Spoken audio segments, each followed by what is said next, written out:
mchana nakupa sifa, day and night Lord I'll give you praise. Kila niendapo nakuinua, I will honor and live for you. Ningependa kwamba tusikie neno la Bwana, na naamini Mungu atanisaidia niweze kupeana hili neno kwa wakati ambao unafaa, wakati ambao si mrefu sana, kwa sababu tunahitaji pia kuwa na wakati tena wa kuabudu tunapoenda kumalizia. Siku hii ni siku ya maana sana. Bwana asifiwe. Praise the name of the Lord. Amen. Tumekuwa mbele za Mungu wakati wote tukiabudu, tukiinua jina la Bwana, na najua ya kwamba Bwana ametuhudumia kwa njia tofauti. Nataka kushukuru kila mgeni. Siku ya leo tuna waimbaji wageni hapa, nashukuru sana. So ujumbe wangu naenda kuanza kwa kufanya kitendo kidogo hapa, na sijui nataka kwanza kuambia mmoja wetu hapa haje. Nataka kumbariki tu yeye na shilingi 200 hii aende akunywe sonda. Nataka tu kubariki mmoja. Yule atainua mkono wa kwanza ndio tutapatia. Sasa wewe.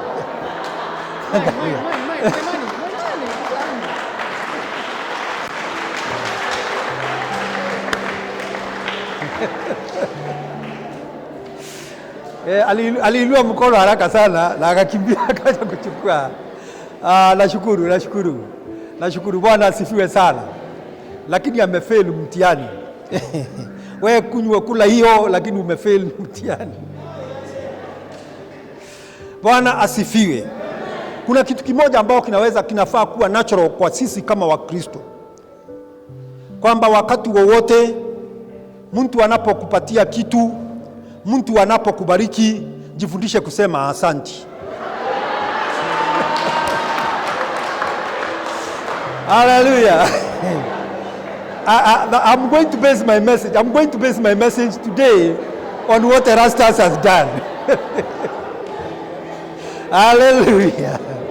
Nataka tufungue Biblia zetu katika kitabu ambao ni cha, we open our Bibles in the book of Luke chapter 17. I want us to read from verses 11 to 19. Hallelujah. Na tusome, I'm going to read from the NET Bible, NET. Now on the way to Jerusalem, Jesus was passing along between Samaria and Galilee. And he was entering a village. 10 men with leprosy met him. They stood at a distance, raised their voices and said, Jesus, Master, have mercy on us. When he saw them, he said, go and show yourselves to the priests. And as they went along, they were cleansed. Then one of them, when he saw he was healed, turned back, praising God with a loud voice. Verse 16, he fell with his face to the ground at Jesus' feet and thanked him. Now he was a Samaritan. Then Jesus said, were not 10 cleansed? Where are the other 9? Was no one found to turn back and give praise to God except this foreigner? Then he said to the man, get up and go your way. Your faith has made you well. Amen. May God bless his word. Kanisa, Bwana asifiwe. Nimesema kwamba ni kawaida kwa binadamu, wakati ambao unapotendewa kitendo na mwingine au unatendewa kitendo na Mungu, unasema asante sana. Na jambo hili ndilo nawaambia siku ya leo, wapendwa, tuko hapa. Service yetu ya siku ya leo ni service ambao ni ya shukrani. Service ambao ya kuambia baba yetu asante sana. Service ya kumwambia baba nini? Sema hivyo, asante sana. Tuko hapa kumshukuru Mungu, na ndio tunasema ibada yetu siku ya leo is worship and thanksgiving service. Tuko hapa kuweza kumwabudu Mungu na kumshukuru. Na kwa hivyo hapa katika hii hadithi ambao wapendwa tunasoma hapa, inatuambia kwamba kulikuwako na watu ambao walikuwa na ukoma, na walikuwa ni watu ambao ni 10 katika Israeli. Na tukiongea kuhusu mtu ambaye uko na ukoma, kwa sababu Mungu amesaidia, kwa sababu ya chanjo ambao ziko siku hizi, ugonjwa huu hauko sana, hausikiki sana na hauonekani sana. Juzi tu ambao sio kitambo ndio nilikuwa nimesikia, nafikiri ulikuwa umesikika Somalia, na nchi yetu ya Kenya tukaanza kupewa onyo kwamba tuangalie sana sasa hiyo virus isiye ikavuka mpaka. Kile kitu ambao kinakuwa wakati mtu anakuwa na ugonjwa wa ukoma. Ugonjwa wa ukoma ni ugonjwa ambao, wapendwa, ulikuwa unashika viungo vya mwili. Mtu akienda kulala unapata kwamba unakushika mwili wote, hakuna mahali ambao huwezi kupata. Lakini ulikuwa ubaya wake ni kwamba unaweza kushika mahali ikawa ni kama kidonda, na ikawa kwamba inakula na haina dawa. So inakula ile kidonda wakati ambao tunasumbuka kwa sababu ya ugonjwa ambao ni wa corona. Hauna dawa, lakini unapata kwamba sasa huu ni ugonjwa kama corona ambao haina dawa, lakini ni vidonda. So inaweza kushika mahali kama ni kidole, ama ishike mkono yote hii, ama miguu, ama mahali pengine popote kunakuwa na vidonda, na vile vidonda sio kidonda tu, inakula ikienda ndani. Na kwa hivyo mara nyingi nilikuwa naambiwa, mtu alikuwa anaenda kulala, ukiamuka unaamuka mwili unawacha pati nyingine ya mwili kwa kitanda, sababu ni kama imeoza. Kwa hivyo ni kitu ambayo ilikuwa ni mbaya sana. Na kwa hivyo sio kwa Wayahudi peke yake, hata katika Afrika na kwingineko mtu huyu alikuwa anatengwa, kwa sababu atasikisha watu wengine huo ugonjwa. Na ukiangalia kwenye Biblia katika Old Testament, mtu akishikwa na ugonjwa huu alikuwa anatakikana kwamba akipita ana barabarani, akipitia mahali anaenda akishauti, anaenda akitoa sauti kubwa akisema kwamba mimi niko na ugonjwa huu ambao ni ugonjwa wa leprosy. Imagine hiyo situation, mambo unapita ukiingia ukisema kwamba mimi niko na ukoma, na sababu yako kushauti na mlio ni kama kuna mtu yote aliye karibu hakupatie nafasi. Na kule nyumbani nilikuwa naambiwa vile walikuwa wanafanya, mtu alikuwa anajengewa kanyumba kando na watu kule mbali, na chakula ilikuwa kwamba unaletewa chakula, ile mtu analeta kile kijisahani ambacho unakuwa nacho pale, alikuwa anakuja imeshikwa na kitu, inamwagwa pale na anaondoka. Wakati ataondoka haende, ndio wewe utakuja ukule, alafu uache hiyo sahani yako pale, atakuja tena kuwekea chakula na aende. Hakuna fellowship, my friend. Kama wewe ulikuwa umeoa uko na mke, that is the end. Hakuna uhusiano tena, hakuna kuonana tena. Kama mnapiana kisi na kusalimiana, that is the end of it. Hakuna kushiriki na watu wengine, unakaa huko. Na maandiko inasema ya kwamba wakati ambao itafika upone, na wakati unapona kama viungo mingi zimekatika, utaenda sasa uende ukanjionyesha kwa kuhani mkuu. Kuhani mkuu alikuwa ni kama yeye ndio daktari, anahitaji kupatia wewe approval tena ya kuingiana na watu. Sasa hawa wapendwa ambao tunaambiwa hadithi yao hapa, maandiko inasema kwamba walikuwa hivyo, na walikuwa katika mji wakiwa wamekaa pale mbali. Lakini kitu moja walikuwa nasikia ni sifa kuhusu Yesu. Walikuwa nasikia kwamba kuna mtu anaitwa Yesu Mnazareti, ambaye huyu Yesu alikuwa anaponya watu ambao wako na magonjwa na shinda mbalimbali. Walikuwa nasikia kwamba huyu Yesu huwa pia anafufua watu ambao wamekufa. Na maandiko inasema ya kwamba wakati moja wakasikia kwamba Yesu alikuwa anapita hiyo njia, wapendwa. Maandiko inasema ya kwamba alikuwa anapita kwa hiyo njia, na alipokuwa akipita, maandiko inasema kwamba wakaanza kupaza sauti juu. Wakapaza sauti juu. Wakaanza kumwambia Bwana Yesu tuhurumie. Bwana Yesu tuhurumie. Na usahau wanapaza sauti juu kwa sababu hawaruhusiwi kwenda karibu na yeye. Wanatakikana wakae kule mbali. Na hii inaona kwamba hata Yesu mwenyewe hakuenda karibu na wao. Siwezi sema kwamba alikuwa anaogopa vile, lakini alisema neno tu, hakuenda karibu na wao. Maandiko inasema ya kwamba Yesu aliposikia vile wanalia wanasema, akawaambia kwamba enendeni, kama vile agano linavyosema, kama vile ilivyokuwa katika sheria za Wayahudi, na akawaambia kwamba enendeni mkanjionyeshe kwa makuhani. Na wakati ambao maandiko inasema ya kwamba something happened. Bwana asifiwe. Akawaambia kwamba go and show yourself to the priest. Na hapa wapendwa, kitu iliyoko ni kwamba ikawa kwamba ni watu ambao wako na shinda. Nataka ujiweke mahali hapo siku ya leo, kwa sababu siku ya leo tuko hapa kumshukuru Mungu. Walikuwa na shinda, walikuwa na taabu, walikuwa na fedheha, walikuwa na kitu ambao hawajui wafanye nini, challenge katika maisha yao. Na kwa hivyo wamemwambia Mungu, wamemwendea Mungu, wanamwambia Baba, tuhurumie. Na Mungu akiwa Mungu wa huruma, maandiko inasema ya kwamba Yesu akawahurumia na akawaambia kitu, na nataka muangalie wapendwa, akawaambia kwamba enendeni mkajionyeshe kwa nani? Kwa kuhani mkuu. Na wakati ambao waliambiwa hivyo, hawakusimama kuuliza Yesu, je, mbona mimi kidole changu kimekatika? Mbona mimi naona ninatokwa na uzaa bado? Mbona mimi naona bado vidonda zimejaa kwenye mguu? Hawakuuliza hilo swali. Imagine my brother, wewe bado uko na vidonda vile vilivyo katika mwili wako na haujawekelewa mkono. Hakuna kitu yote imefanywa, ni neno tu lina neno. Akawaambia kwamba enendeni mkajionyeshe. Na unajua kile kiliko hapo mbeleni ilikuwa ndio ukajionyeshe kwa kuhani mkuu, ni kwamba umepona, aende adhibitishe kwamba uko sawa. Sasa hawa ambao wanaambiwa waende hawajapona, wao bado ni wagonjwa, lakini maandiko inasema kwamba Yesu akawaambia endeni mkajionyeshe kwa kuhani mkuu. Na wakati ambao walisikia hiyo sauti, wapendwa, na hiyo ndio kitu nataka tuangalie siku ya leo. Maandiko inasema ya kwamba wakaanza kutembea wakienda kujionyesha kwa kuhani mkuu. What was being tested here? It was their faith. Bwana asifiwe sana. Nataka nikwambie mpendwa, haijalishi hali yako iko namna gani, haijalishi unapitia mambo ya aina gani, haijalishi mambo yako ni mlima kiasi gani, Mungu akikwambia kitu mpendwa, usiwe na takshishi, usiwe kwamba unasema kwamba haiwezekani. So maandiko inasema kwamba wakaanza kuenda. God want to see you act, hallelujah, on his word. Si lazima kwamba iwe kwamba hiyo kitu amekwambia umedhihirika. Wacha idhihirike kwa imani katika moyo wako na uamini ya kwamba huyu Baba ameniambia itatendeka. So they started walking.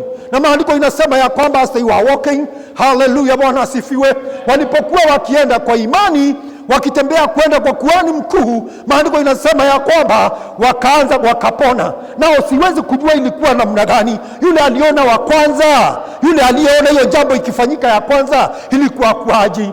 We imagine you have been there for so many years. Umekuwa umetengwa na watu, umekuwa na vidonda, unanuka, unakuwa kule peke yako. Alafu sasa imefika mahali ambako imetokea tu ghafla kwa sababu ya kusikia sauti ya Bwana na kutii na kusema kwamba nitafanya. All of a sudden ukagundua ya kwamba kidole kimemea. Hallelujah! Vile vidonda zilikuwa kwa mwili zimetoka. Wakaangalia wakaona mambo iko mzuri. Bwana asifiwe sana. Wacha nikwambie na wewe pia, najua kwamba kuna mambo ambayo umekuwa ukitarajia Bwana, na najua kwamba kuna mambo Mungu amekutendea hapo mbeleni. Kwa sababu ya imani Mungu amekutendea. Bwana asifiwe, na mengine yatatendeka.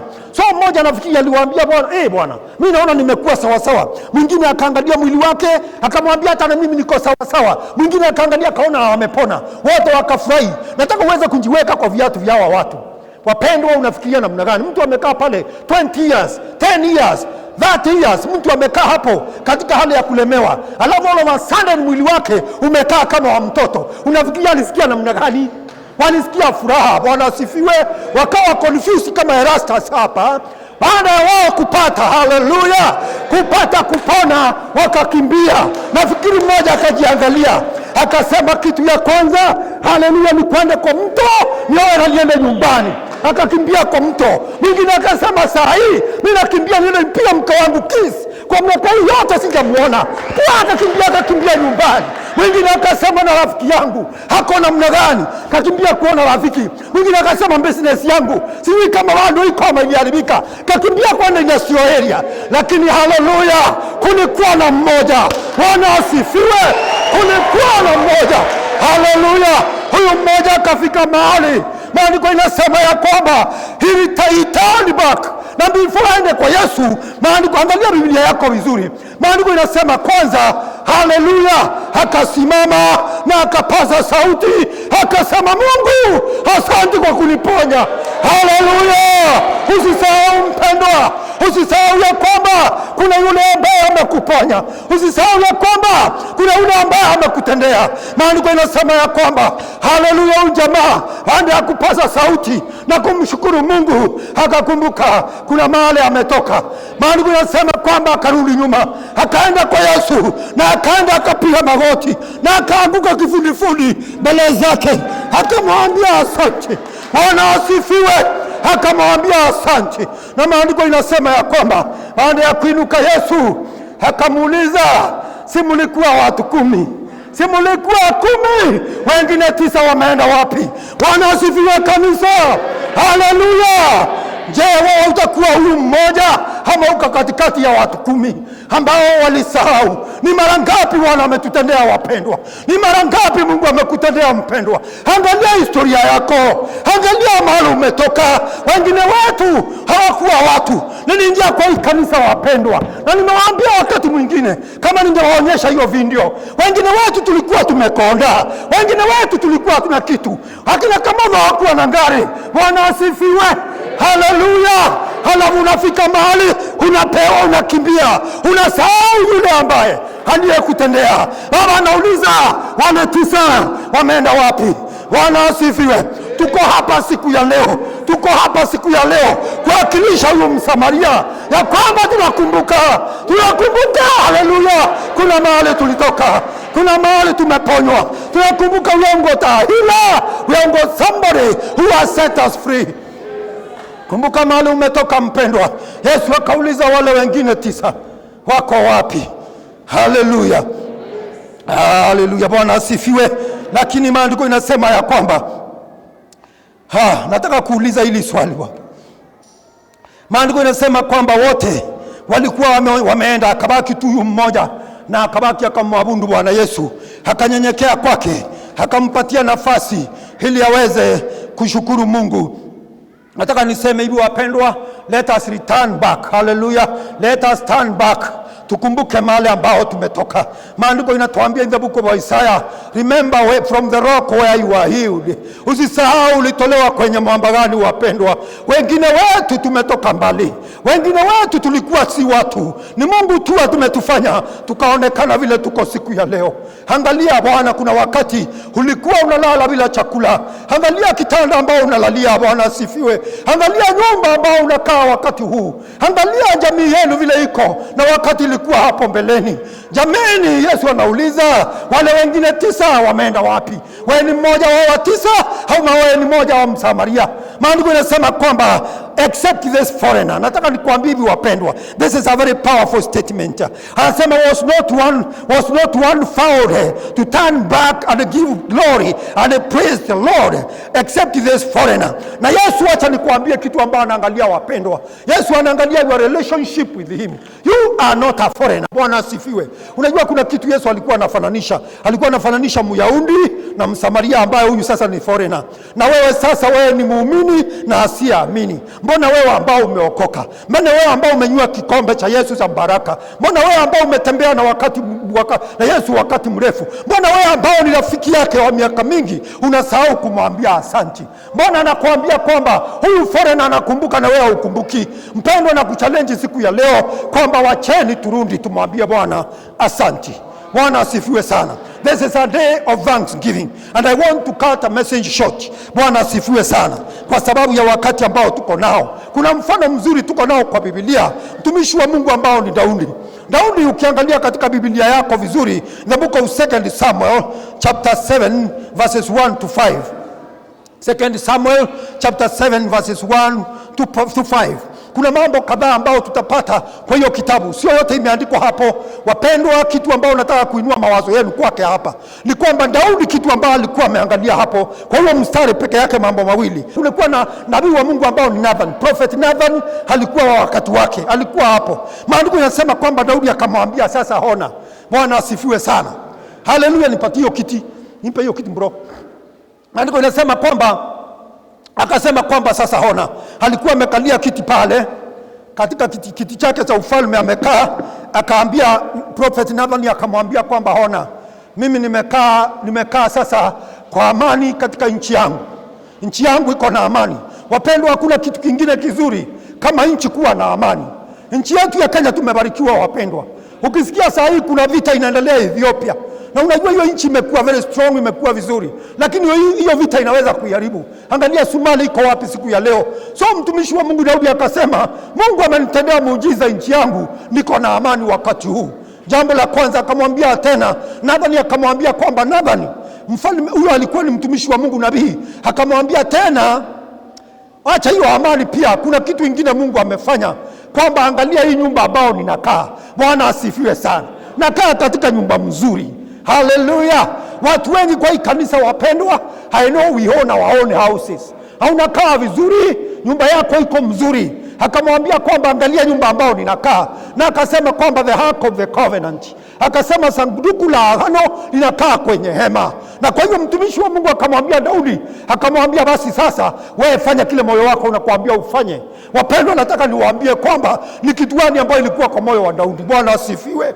Kile kilikuwa katika moyo wa Daudi ni kumjengea Bwana nyumba. Akasema kwamba kwa sababu Mungu amenitendea mambo makubwa kama haya, kwa sababu Mungu amenipatia amani, kwa sababu Mungu ametenda mambo makuu katika maisha yangu, nikaweza kujenga nyumba kama hii, nikaweza kufanya mambo makubwa kama haya, nami nataka nimfanyie Bwana kitu. Haleluya.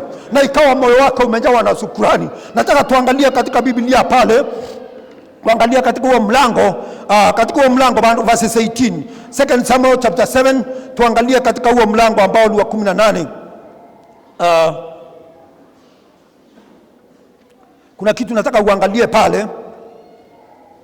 So ukiangalia pale katika, anasema kwamba kutoka mstari wa 18, King David went in and sat before the Lord and said, who am I, O Lord God, and what is my family that you should have brought me to this point? Mpendwa, ni kitu cha ajabu. Amekaa pale akakaa na akauliza Baba maswali. Kamwambia Mungu, mimi mtu goigoi namna hii, mtu ovyo kama mimi, mtu ambao niko hivi, kwa nini unanishughulisha na mimi? Kwa nini unanitendea mambo makubwa? Kwa sababu kuna mambo mengine Mungu alikuwa amemfanya. Hapo chini Baba alikuwa amemwambia, si mimi ndio nilitoa wewe katika uchungaji wa kondoo nikakufanya uwe mfalme? Mimi ndio nilifanya wewe ukatoka katika uchungaji wa kondoo ukawa mfalme mimi. Nataka muangalie ndugu, mahali Mungu alikutoa. Anamwambia mimi nilikutoa kama unachunga kondoo wa baba yako nikakufanya mfalme. Nataka kuuliza wewe mahali umefika siku ya leo, ndugu dada yangu, na wale ambao mnanisikia kwenye katika online, nauliza wewe mahali Mungu amekutoa wapi? Jiangalie na uone kile Baba amekutendea. Mungu anamwambia kwamba mimi ndio nilitoa wewe ukichunga kondoo huko msituni. Bwana asifiwe. Hata mimi nilikuwa mchungaji kama hivyo, nikisikia nasikia vizuri sana. Nakumbuka ile miamba mahali nilikuwa napitianga, ile vichaka nilikuwa napitianga, vile nilikuwa napeleka ng'ombe kwenye maji. Mahali anasema kwamba Mungu akamuuliza, ni unakumbuka mahali mimi nilikutoa kama unachunga kondoo wa baba yako Yese, nikakuinua nikakuweka kwenye hii kiti? Mpendwa, ni wapi Mungu amekuweka? Na ndio Daudi anakaa chini na kumwambia Baba, mbona unajishughulisha na mtu kama mimi? Sababu gani? Sababu alikuwa ametoa ahadi. Mungu alikuwa amepeana ahadi, akasema kwamba katika nyumba yako hakutakuja kosa mfalme. Nataka nikwambie mpendwa kwamba Mungu anataka kuinua wewe hata zaidi. Haleluya. Baada ya siku ya leo, baada ya kumwambia Mungu asante, Baba yetu, utajua kile anaweza kufanya. Atakuinua, atakufikisha katika viwango ambao ungetarajia katika maisha yako. Bwana asifiwe sana. Nataka niwaambie hivyo, kuna njia ngapi? 3 za kushukuru Mungu. We are here today to thank God. Tuko hapa kushukuru Mungu kama hawa wapendwa vile ambavyo walishukuru. Ninaona kwamba huyu ndugu aliweza kutumia njia 2 pale, na siku ya leo tunatumia njia zote, njia 3. Njia ya kwanza ambayo tunatumia katika kumshukuru Bwana ni njia ambayo ni muhimu sana wapendwa. Njia ya kwanza is praise. You praise the Lord. Unamwambia Baba asante, hasikie mzuri kwa sababu ya kile ambao amekutendea. Nataka uangalie katika Biblia yako in the book of 1 Chronicles. In the book of 1 Chronicles, I want us to read from verses chapter 16. 1 Chronicles, I want us to read chapter 16, mlango wa 16, ndio tuone vile ambavyo unaweza kumshukuru Bwana kwa njia kuweza kumsifu katika nyimbo, na katika mstari ambao ni wa 9. Nataka tusome kutoka mstari ambao ni wa 7. Maandiko inasema kwamba that day David first gave to Asaph and his colleagues this song of thanks to the Lord. Nataka uangalie kwamba huu ni wimbo ambao Daudi aliamua kuweza kumpatia Asaph aweze kuongoza watu. Wao walikuwa ni watu. Bwana asifiwe. Kitu gani Mungu alikuwa amewatendea? Mungu alikuwa amewasaidia wakaweza kutoa sanduku la agano likaingia katika mji. Ilikuwa ni kitu cha ajabu wapendwa. Sanduku la agano lilikuwa limekaa kule msituni kwenye tent kwa wakati mrefu, na ilikuwa wakati mwingine ikahamishwa ikapelekwa kwa mtu. Hasa ikawa kwamba linaletwa katika nyumba ya Bwana. Linaletwa sio kwa nyumba ya Bwana, bali linaletwa katika mji wa Yerusalemu. Maandiko yanasema kwamba Daudi wakafurahia sana. Nawe pia najua kuna kitu Mungu amekufanyia mpendwa. So maandiko yanasema kwamba wakaamua kufanya kitendo. Maandiko yanasema kwamba akaita huyu ndugu yetu anaitwa Asaph na akaweza kumpatia wimbo waweze kuimbia Bwana. The song akawapatia wimbo ambao ni wa kumshukuru Bwana, na inaanza hivi mstari wa 8: Give thanks to the Lord, call on his name, make known his accomplishments among the nations. Sing to him, make music to him, tell about his marvelous deeds. Boast about his holy name, let the hearts of those who seek the Lord rejoice. So ni wimbo ambao ulikuwa mzuri, wapendwa. Wakawa wanaimba wakimshukuru Mungu, wakawa wanaimba wakitukuza jina lake kwa sababu ya mambo makuu ambayo alikuwa ameyafanya. Sema kwamba indeed marvelous things. Kafanya mambo ya ajabu, kuona ya kwamba agano imetoka kichakani na imeingia mahali panapofaa. Wapendwa, nataka nikwambie, Daudi wakafurahia, wakamchezea Bwana, wakaimba mbele zake. Mnakumbuka siku nyingine, in fact this is the time ambayo alicheza, kacheza sana, kacheza, kaimba mpaka nguo zake zikawa zinaanguka. Mke wake ambao ni micho akiwa kwa nyumba akaona kwamba anadansi barabarani. Ilikuwa ni katika mji, anadansi akionekana na kila mtu vile anadansi, anajaribu anacheza hata zile vyombo ambao ni sijui ilikuwa inaitwa nini, alikuwa anacheza akichezea Bwana.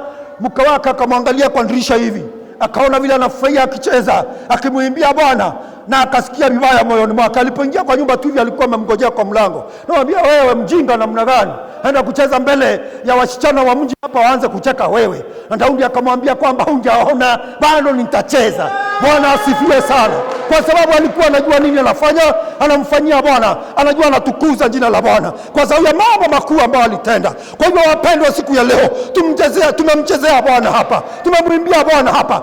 Wapendwa, wacha nikwambie, njia moja ya kumshukuru Mungu ni kumchezea na kumwimbia. Bwana asifiwe. When that opportunity comes, wacha tumwimbie Mungu. Haleluya. Tumeenda juzi majizi, tulikuwa mazishi pale Murang'a juzi Ngokiriaini. Haleluya. Nyimbo zetu za Kiswahili tukaimba nyimbo za Kiingereza. Kukasemekana wacha tuweke kiwosho. Haleluya, haleluya. Yule mwili ulikuwa umewekwa pale, hata ni vumbi. Wapendwa, watu waliimba, tuliimba ikawa ni kama hatukuja mazishi, tukaimba nguvu zikashuka. Haleluya. Hapo nini kuna happen there? Unajua wakati ambao unapoimba namna hiyo, roho ya Bwana ushuka chini. Bwana asifiwe. Mungu anapenda wakati ambao tunamshukuru kwa kuimba. Haleluya. Njia nyingine ya kumshukuru Bwana, nimesema napupisha ujumbe, ni kuweza kumwabudu. Unajua kuna tofauti katikati ya kuabudu na kuimbaji ama praise. There's a difference between praise and worship. Iko tofauti. Worship. Sasa maandiko yanatuambia hapa aje kitu gani ilifanyika. Huyu jamaa alikuwa anajua siri. Baada ya yeye kugundua, unajua alikuwa Msamaria. Na Waisraeli walikuwa wanadharau wa Samaria sana. Wacha nikwambie, ni uacha watu wa kudharau, lakini umjue Yesu. Bwana asifiwe sana. Walikuwa na hata Yesu mwenyewe anamuita nini? Foreigner. Na unajua watu ni Wayahudi bado. The only difference ni teka. Watu wa huko wa Arabuni huko walikuwa na vituko. Anakuja anachukua Wayahudi mateka, alafu wanaenda wanawachukulia watu. Wanachukuliwa watu wengine waje wakae walale na wao ndio wazae mchanganyiko ya watu. Sasa hii ni Wayahudi lakini wamechanganya na damu nyingine. Sasa wanaonanga hawa si watu wetu. So maandiko yanasema ya kwamba huyu ndugu, Bwana asifiwe sana, yeye akaona ya kwamba Bwana amemtendea na akashukuru Mungu na akakimbia kwa Yesu. Maandiko yanasema kwamba alikuja akaanguka kifundifundi. But that is what we call worship. Worship. Akaanguka kifundifundi na akaanza kumwabudu Yesu.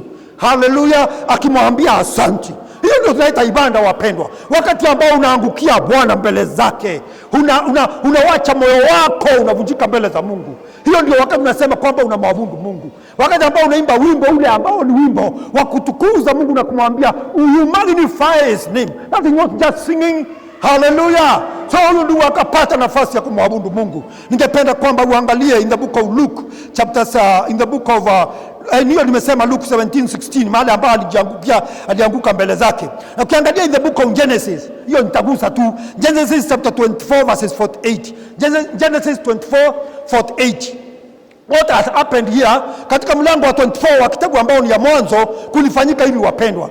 Ni wakati ambao Ibrahimu alikuwa karibu kufa, amezeeka, akaita mfanyakazi yake ule mkubwa kwa boma, akamwambia kuja hapa, nataka nisikufe kabla huyu kijana yangu Isaka anja pata mke. Unajua hapo mbeleni wazee ndio walikuwa wanatafutianga vijana nini wake wazazi, na ilikuanga hata huku kwetu namna hiyo. So akamwambia kwamba nataka nisife kabla huyu kijana hajapata nini, hajapata mke. Akamwambia wekelea mkono wako hapa kwenye paji langu, akaweka hapa. Akamwambia nataka uhape kwamba utaenda kutafutia yeye mke kule kwa watu wetu.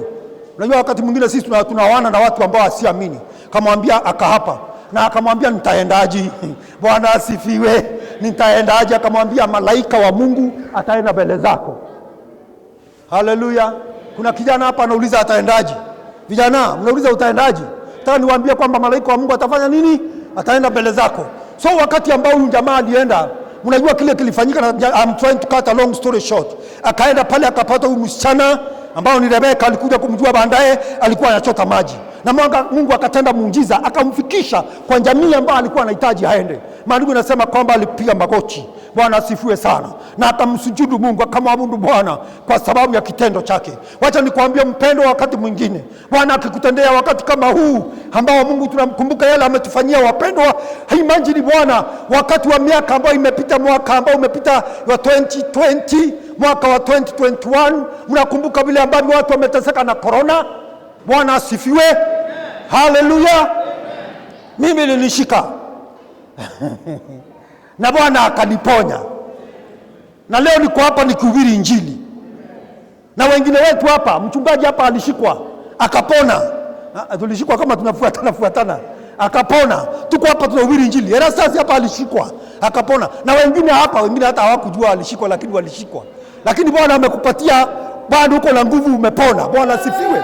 Tuko hapa kushukuru Mungu. Haleluya. Mungu wetu wapendwa ni Mungu mkuu. Mungu ambao hufanya mambo ambayo wewe mwenyewe huwezi kuyataja na huwezi kuyajua wapendwa. Bwana asifiwe. So huyu jamaa vile alifanya, akapiga magoti, akaamua kwamba amshukuru Mungu, amwambie Baba asanti. Na akaanguka mbele za Mungu akamwambia Baba asanti kwa sababu ya kitendo ambao umetenda kunifikisha mahali niko. Hiyo ni njia nyingine. Unainua mikono na maabudu Mungu. Hata kama uko kwa nyumbani kwako, mahali kama hapa vile tunavyofanya, abudu Mungu. Na wakati unaabudu na kwamba ukimwambia nini ukuu wake, ukuu wake, unamwambia Baba kuna mwingine kama wewe. Unajua kuabudu sio kuomba, hapana, hiyo ni tofauti. Unainua jina lako, unamwambia kuna Mungu kama wewe. Wewe ndio unasema kwamba wewe ni mkuu wa majeshi. Namwambia kwamba wewe ni Bwana wa mabwana, wewe ni mfalme wa wafalme. Watafuta majina yote yale makubwa Mungu anaitwa nayo, mpaka anasikia mahali huko kwamba mimi ndiye Bwana. Tuliumbwa tumwabudu Mungu. Bwana asifiwe. And lastly, ibada ambayo tunafanya tena ya mwisho wa njia ya kumshukuru Mungu, we also give thanks to God through our sacrifices. Kwa njia ya kuweza kutoa sadaka mbele za Mungu. Nataka tuangalie in the book of Psalms 116 verses 17. Nataka tuangalie kidogo napoenda kumalizia kwa sababu nataka tuwe na wakati mbele za Bwana. Psalms ningependa tuangalie katika mstari mlango huu ambao ni wa 116. Nataka uangalie katika huo mstari ambao ni wa 17. Maana unasema kwamba I will present a thank offering to you and call on the name of the Lord. Nataka note that I will present a thank offering to you and call on the name of the Lord. Ningependa pia uweze kuangalia katika Leviticus chapter 22 verses 29. Leviticus 22 Leviticus chapter 22.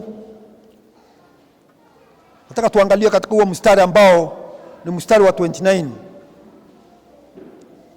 Maana unasema kwamba when you sacrifice a thanksgiving offering to the Lord, you must sacrifice it so that it is acceptable for your benefit. When you sacrifice a thanksgiving offering to the Lord, you must sacrifice it so that it is acceptable for your benefit. Na hapa maandiko inaongea tena, kuna sacrifice of thanksgiving. Kuna sacrifice of thanksgiving, mahali ambao unasema kwamba Baba, njia nyingine ni kwamba nitakushukuru.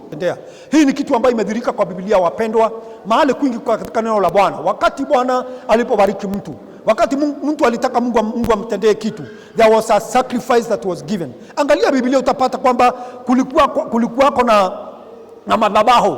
There were altars everywhere.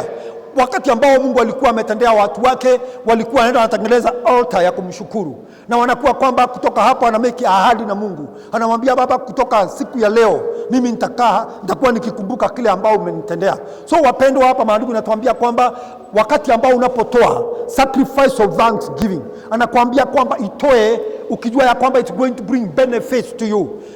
One of the greatest benefits of thanksgiving to the Lord ni kwamba it attracts greater and more blessings in your life. Inamfanya Mungu aachilie baraka nyingi kwa maisha yako. Kwa hiyo siku ya leo tumefanya hivi wapendwa, mpaka wakati huu bado unasikia tunahitaji kutenda zaidi.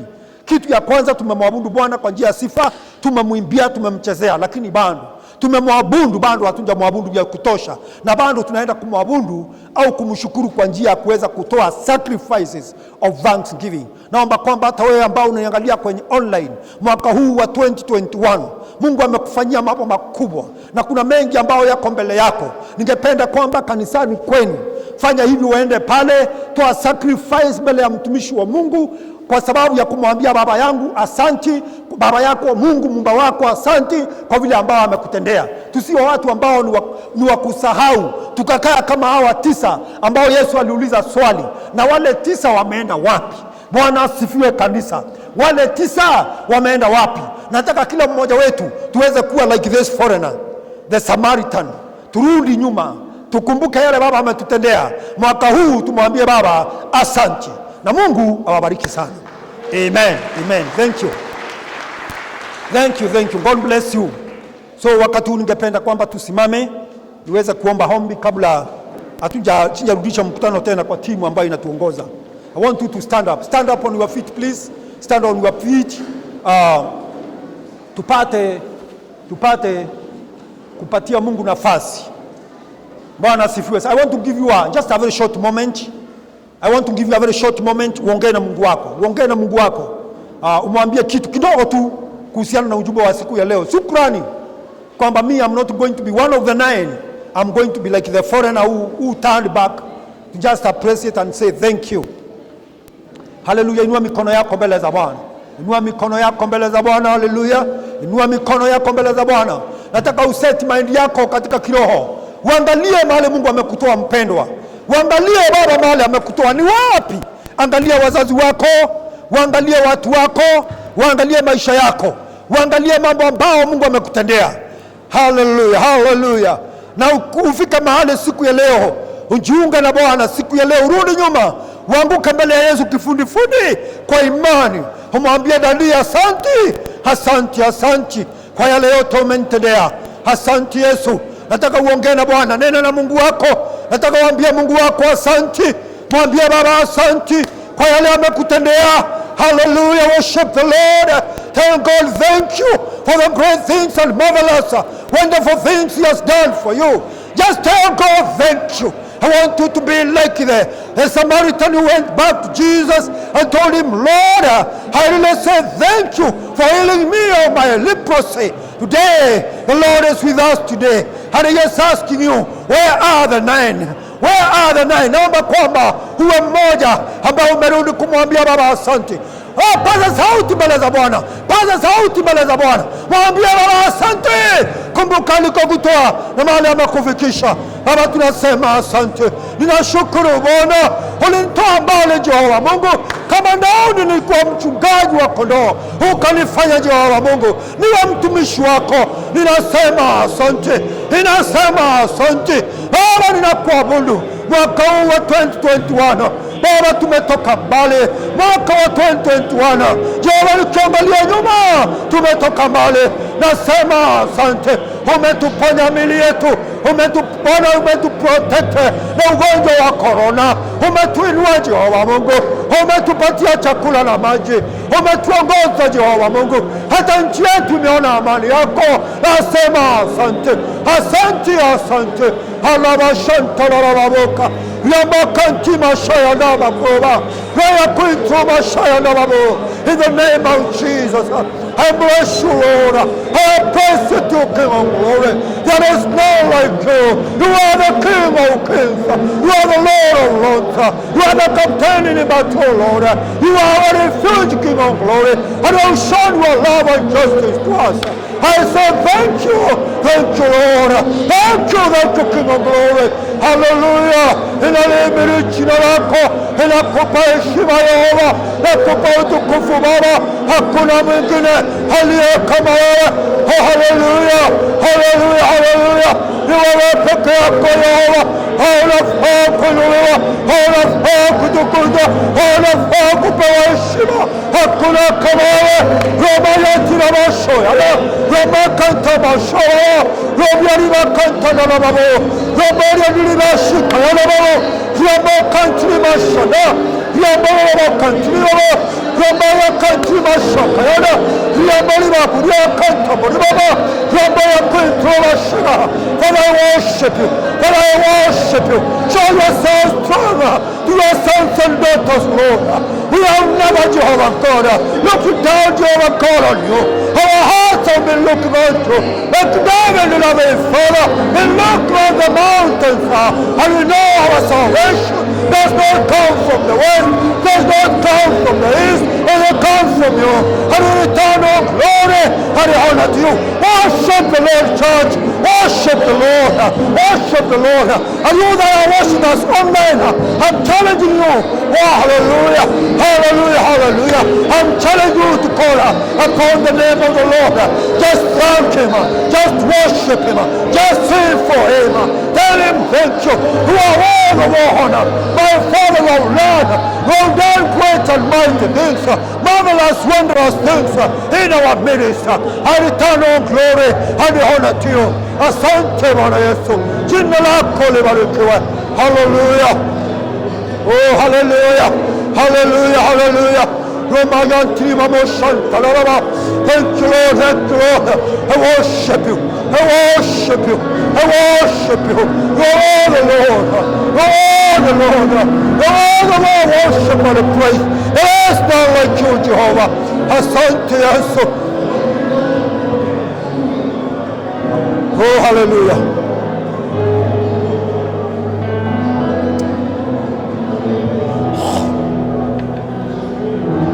Hallelujah. Hallelujah. Oh, we worship you.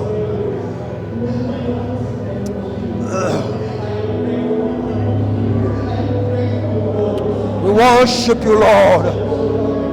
We worship you, King of Glory. You're worthy, you're worthy. The name of Jesus. The name of Jesus. Hallelujah. Hallelujah. Hallelujah. Thank you, Jesus. Santi Yesu. Santi Mungu. Asante Baba, jina lako libarikiwe, jina lako litukuzwe. Asante Bwana. Oh, hallelujah. Tukiwa katika hiyo hali wapendwa, na ninaomba pamoja na wale pia wako online, huenda ikawa umekuwa kama wale watu 9 ambao hawakukumbuka kurudi kusema asanti. Ungetaka Bwana akusaidie siku ya leo. Inua mkono wako tuamini Bwana pamoja. Thank you for the hands raised. Thank you for the hands raised your hand well before the Father as we continue bowing down before God.